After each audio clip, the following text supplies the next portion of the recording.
রাজ্যে আজকে যে পরিস্থিতি চলছে অরাজকতা, এর থেকে আপনি উদ্ধার চান, বেরিয়ে আসতে চান, সবার শুনতে পর্যন্ত আসতে ভয় পান। আমি তো উল্লেখ করলাম আপনাদেরই সবার কথায়, এটা তৈরি করা না। এই অবস্থা যদি পরিবর্তন চান তাহলে দিল্লিতেও পরিবর্তন করতে হবে, সাহস করে বেরোতে হবে। আমরা এই কেন্দ্রে যার সমর্থনে এই সভাটার আয়োজন করেছি, ভারতীয় জাতীয় কংগ্রেসের প্রার্থী, আমাদের ত্রিপুরা প্রদেশ কংগ্রেস কমিটির বর্তমান সভাপতি, একসময় বিধায়ক ছিলেন একাধিকবার, শ্রীযুত আশিস সাহা, হাত চিহ্ন।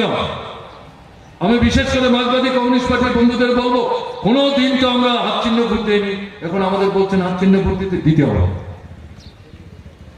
কংগ্রেসে তো কোনোদিন কাজটা করে তারা চিহ্ন ভোট দেয়নি। গত বিধানসভা নির্বাচনে এই কেন্দ্রে তো কিছু হলো, কংগ্রেসের বন্ধু আপনাদের ভোট দিয়েছে। তাহলে আপনারা কোন এই পরিস্থিতি দেশের স্বার্থে, রাজ্যের স্বার্থে, আপনার স্বার্থে, জনগণের স্বার্থে আওয়াজ উঠেছে।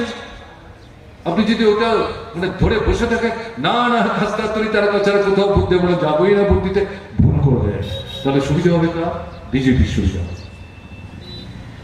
এটা তো ব্যক্তি আশিস সাহেব প্রশ্ন না, এটার সঙ্গে রাষ্ট্রীয় স্বার্থ, জাতীয় স্বার্থ, দেশের স্বার্থ, এই প্রশ্নগুলো ওতপ্রোতভাবে যুক্ত।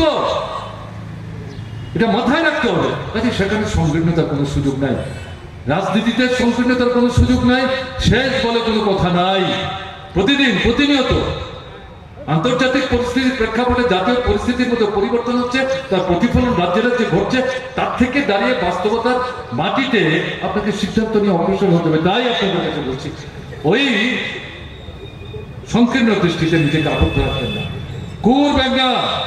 আমি বিশেষ করে বলবো কমিউনিস্ট পার্টির সমর্থক যারা, আপনারা তো করবেন না, পৃথিবীতে অনেক বড় আপনাদের কাছে, সেই ভাবনা নিয়ে এই নির্বাচনী সংগ্রাম খুঁজবার চেষ্টা করবেন না। আমরা যে বেরোচ্ছি, আশিস বাবু প্রার্থী কোথায়, কংগ্রেসের বন্ধু, আমরাই কে যাবো, যাবেন?